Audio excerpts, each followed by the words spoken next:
Enchanté, Florence. Enchantée. De vous accueillir Ouais. ici, dans cette salle de conférence. Alors, on a fait une émission ensemble, radio, il y a quelque temps de cela, et on a besoin de savoir beaucoup plus de choses sur vous, parce que c'est vrai qu'à la radio, on ne voit pas, on ne se voit pas, on est derrière un micro, et derrière un micro, les auditeurs entendent, mais ne voient pas la personne. C'est vrai. Là, on vous voit, et les auditeurs, enfin ceux qui verront la vidéo, pourront vous voir. Vous admirez. Voilà. Mais c'est gentil. Donc, Florence, alors, d'abord, la question, présentez-vous, qui êtes-vous exactement? Avant qu'on parle de votre carrière, de ce que vous avez fait, qui êtes-vous exactement? Donc, je m'appelle Florence Lebrun, donc je suis coach de voix, art thérapeute vocale, et je suis aussi formatrice sur des risques psychosociaux, donc la bientraitance par la voix. Donc, j'accompagne les publics de 0 à 100 ans, dans le ventre, et j'aide les personnes à trouver leur voix VOX pour aller vers leur voix VOX. C'est vraiment un chemin, un voyage d'expérience, cette voix, dans toutes ses dimensions. Parce qu'on s'est rendu compte que la voix, notamment le larynx, c'était un héritage interdimensionnel, intrafamilial, un héritage hormonal, psycho-émotionnel, spirituel parfois, et que c'était effectivement ce larynx qui pouvait nous donner beaucoup d'indications sur notre chemin de vie, notre enfant intérieur, notre seul émotionnel. Donc, ça fait 26 ans que j'ai la chance de faire ce métier. Je suis chanteuse aussi de gospel et comédienne, qui m'a permis vraiment de découvrir ma propre voix avant d'aller accompagner la voix des autres. Et voilà, je m'amuse beaucoup en individuel, en groupe. J'ai des familles, j'ai des enfants, des bébés, des adolescents aussi qu'on aide beaucoup à accepter ces changements hormonaux. Et aussi des entrepreneurs, des étudiants, des seniors, des personnes qui effectivement peut-être se cherchent ou ont des problèmes vocaux, parce que je suis beaucoup en lien aussi avec la médecine générale. Voilà, donc je travaille avec des praticiens, pédiatres, psychologues, médecins, cardiologues, chirurgiens. Je peux travailler vraiment avec toute personne à la médecine générale sur différentes pathologies, vraiment pour les aider au niveau gestion du stress, confiance et en psycho-émotionnel, vraiment pour dépasser ces changements de vie parfois un peu difficiles. Comment vous en êtes, après avoir parlé d'art-thérapie vocale, comment vous en êtes venu à faire du gospel? Parce que c'est de la musique, c'est de la chanson, mais pourquoi avoir choisi de faire du gospel? On peut faire de la chanson, de la variété, on peut chanter dans le jazz, on peut chanter dans toutes sortes de musique, mais pourquoi avoir choisi le gospel? Est-ce que c'est un rapport est-ce que c'est un rapport avec la spiritualité de la guérison que vous apportez aux autres? Est-ce qu'il y a une relation avec? Alors oui, il y a une relation parce que le gospel notamment est un outil de soin dans mon cabinet. Alors comme je dirais, le gospel c'est plutôt lui qui m'a choisi.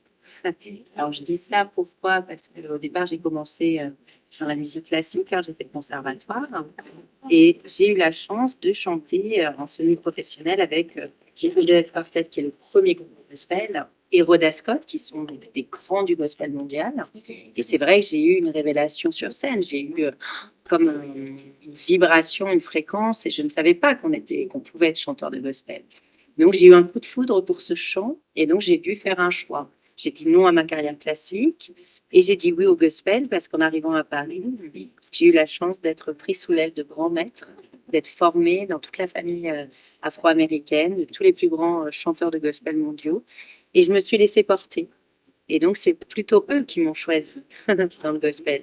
Après, oui, en termes de spiritualité, alors bien sûr, je suis croyante. Et pour moi, le gospel est d'abord un chant de partage, un chant d'amour, qui est aussi dans une approche parfois de laïcité, parce que je travaille aussi à l'éducation nationale avec les écoles. Et pour moi, le chant est universel.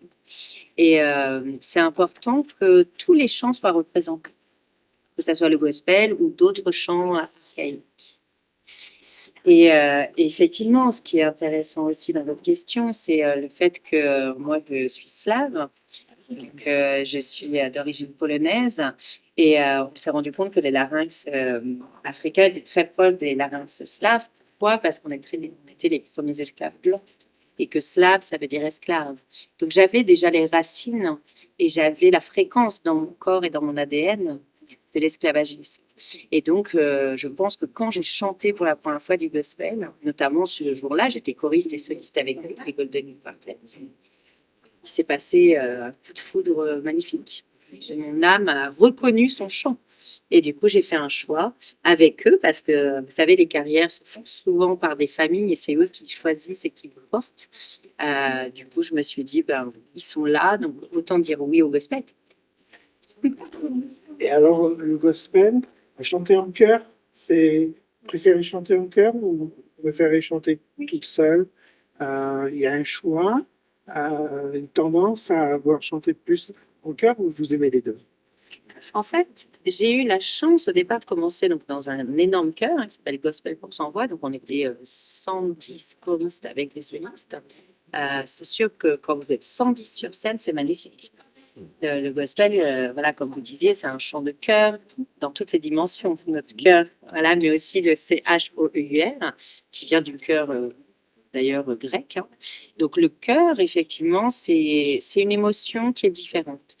Pourquoi j'aime aussi, parce que j'ai lancé ma carrière solo il y a 5 ans, pourquoi j'aime aussi chanter en solo avec mes musiciens et faire chanter les gens aussi, qu'on devienne du coup un chœur ensemble, c'est parce que j'ai voulu rendre hommage à cette grande dame qui est Mahalia Jackson, qui chantait dans la lignée du départ, qui était en piano-voix sans micro et sans choriste. C'était la seule chanteuse de gospel qui chantait sans choriste.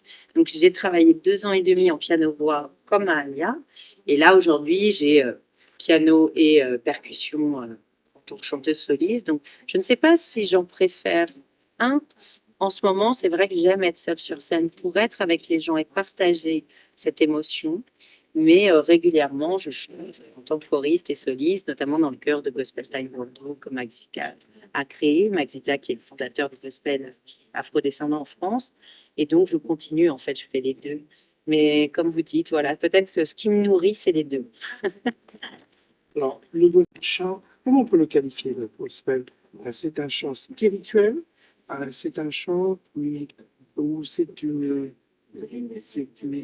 des chansons qui ont été adaptées pour être chantées par des Afro-Américains dans des églises, principalement dans des églises, je dirais. C'est quoi exactement? Est-ce qu'on est plus dans la chanson spirituelle? Bien sûr. Alors, au départ, le gospel, c'est le terme gospel, de toute façon, est moderne. Hein. Il est venu en 1963 avec Happy Day, notamment. Au départ, les racines, hein, d'ailleurs, du jazz, de la soul, du blues, du rock and roll, d'Elvis Presley, au départ, c'est le négro spirituel des chants de côte. Donc, c'est un chant archaïque, c'est un chant religieux, spirituel, de survie, parce qu'à l'époque, les esclaves n'avaient que ça à se raccrocher en se disant c'est tellement horrible ce que vous nous faites subir, peut-être qu'il y a Dieu qui est là, qu'il y a quelqu'un qui va venir nous sauver. Parce que imaginez, c'est l'innommable. Les gens sont morts dans cette époque-là. Donc du coup, c'est un chant de survie. Et ce qui s'est passé, c'est assez magnifique en termes d'histoire, c'est un propriétaire blanc qui avait des esclaves, qui est venu pour la première fois en 1800. On était dans les années 1800, oui, je crois 1880, où il est arrivé, il s'est intéressé à ce chant-là et il écrivait la musique. Et il a écrit les premières notes de Let My People Go, qui est le Armstrong de Paul Newman. Et il a écrit des notes. Donc on ne sait même pas si c'est ce qu'il chantait, parce que la force du gospel, c'est qu'on chante en polyphonie. Et quand il a entendu ce chant, il a dit mais c'est magnifique. Il a libéré ses esclaves et il a dit plus jamais ça. Et donc, c'est un chant spirituel. C'est un chant où, effectivement, vous entendrez le mot Jesus, le mot God, le mot Lord. Mais ce qui est important aujourd'hui, je trouve, dans le gospel, depuis qu'il est intégré dans toutes les cultures, musique actuelle, soul, jazz et culture du monde, c'est que le gospel est aujourd'hui dans une dimension aussi laïque, dans le sens que le gospel est un chant universel. Et c'est important de le voir comme ça, parce qu'il y a des gens dans le gospel qui sont athées, qui sont agnostiques, qui ne sont pas que chrétiens, la majorité sont protestants d'ailleurs, mais que ça soit un chant d'amour surtout. Et moi, je le représente comme ça. Déjà parce que, au-delà que pour moi, il n'y a pas d'histoire de couleur de peau, mais au-delà de ça, c'est que j'en ai fait un outil de guérison. J'en ai fait un outil pédagogique.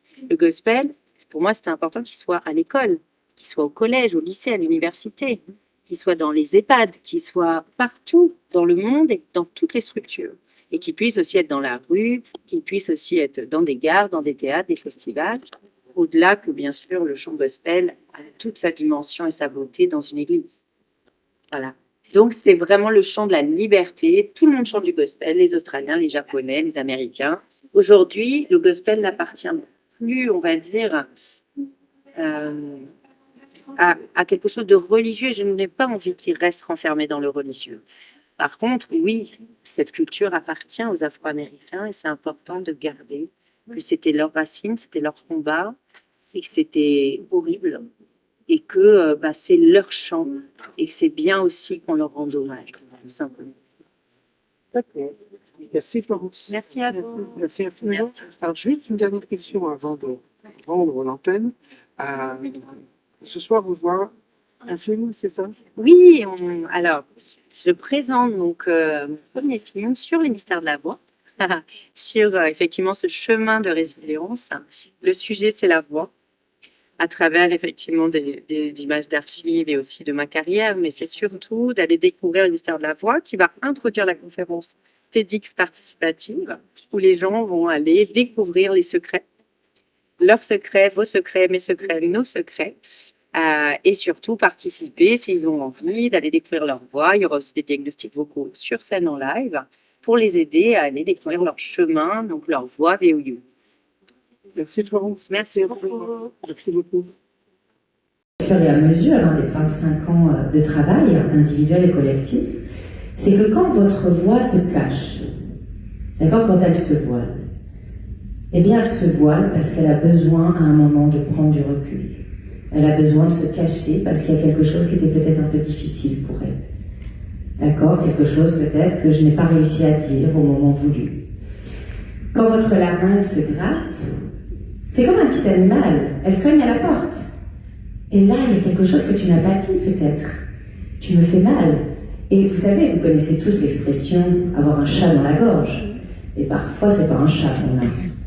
Alors, je me rappellerai d'ailleurs toujours de cet étudiant qui est venu à une pause de formation et qui m'a dit « Mais vous savez, madame, moi, c'est pas un chat que j'ai dans la gorge.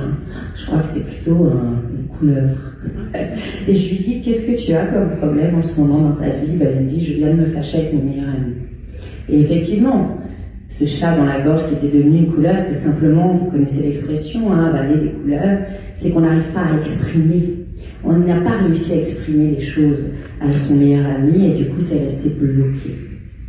Et donc, comme je suis plutôt sympathique comme formatrice, pendant ma pause, je lui ai enlevé sa couleuvre. Et ça a changé effectivement beaucoup de choses parce qu'il était bloqué émotionnellement. En plus, c'était une période d'examen. Et il me disait, j'ai mal dans ma voix. Donc, il y a tous ces réflexes-là. Alors, il y a un réflexe que vous connaissez, qui est l'aphonie. Qui a connu une grande aphonie parmi vous, messieurs, dames?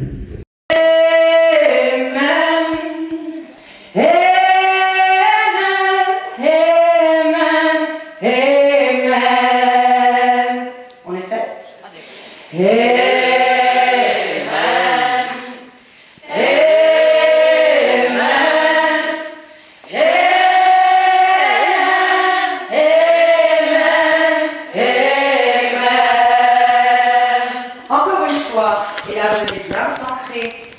Bien au sol, vous allez penser bas, ventre, serrez votre périnée, même les garçons, vous avez un périnée. Et on va aller chanter dans ce chant archaïque des racines. Amen. Amen.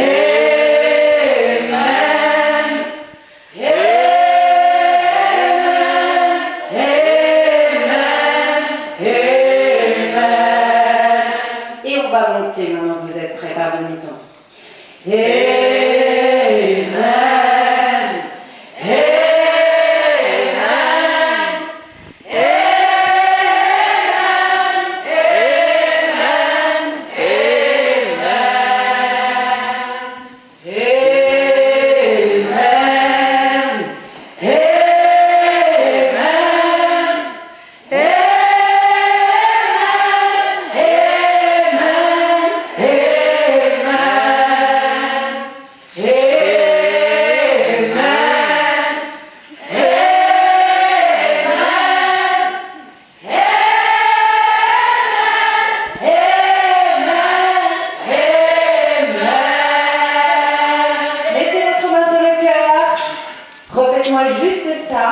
et je vais vous accompagner en solo.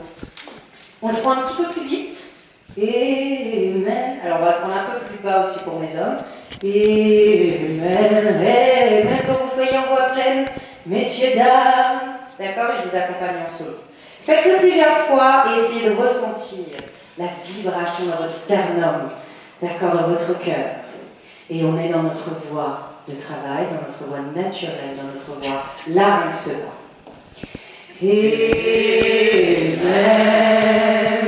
Amen. Amen. Amen. Amen.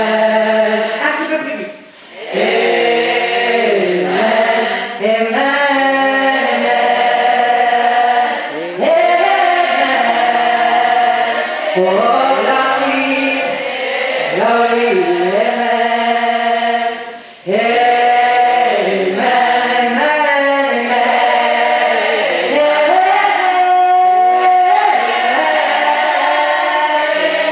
Oh, glory, amen,